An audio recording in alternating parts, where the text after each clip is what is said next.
Supreme court ने Rajneesh versus Neha judgement में ये स्पष्ट कर दिया कि जब भी आप मेंटेनेंस के लिए डालेंगे तो आप सर्वप्रथम अपना एफिडेविट, इनकम एफिडेविट देंगे कि आपकी कितनी इनकम है, पिछले 3 साल का आपको बैंक स्टेटमेंट देना पड़ेगा। और आप अगर उस पर झूठ करते हैं तो वो उस पर फिर अलग कार्रवाई है, वो एक अलग विषय डिबेट का है। और इसी तरह जो भी आपका स्पाउस है उसको भी अपना इनकम एफिडेविट और बैंक स्टेटमेंट्स और अपनी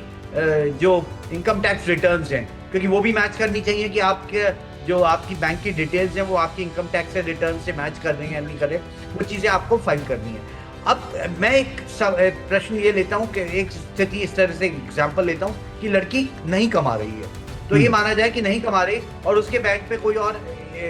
पैसा नहीं आ रहा, उसकी बैंक स्टेटमेंट आ गई, तो आदमी के 30 से 40% तक का उसका नेट इनकम का उसको मेंटेनेंस बांधा जा सकता है। ये नेट इनकम मीन्स कि आपने ग्रॉस इनकम आपकी कितनी आई, इसमें ये देखा जाता है कि कंपलसरी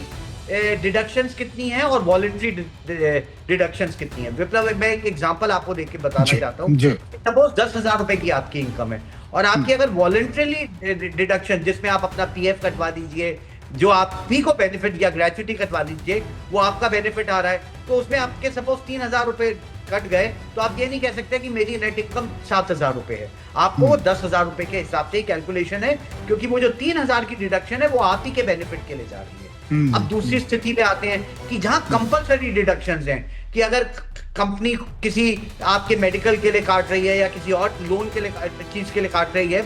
उसमें जो डिडक्शंस हैं उसकी जो नेट इनकम आएगी, वो नेट इनकम से आपको 30 या 40% आपको अपने स्पाउस को एज मेंटेनेंस देना पड़ेगा, अगर वो उसकी कोई भी इनकम नहीं है।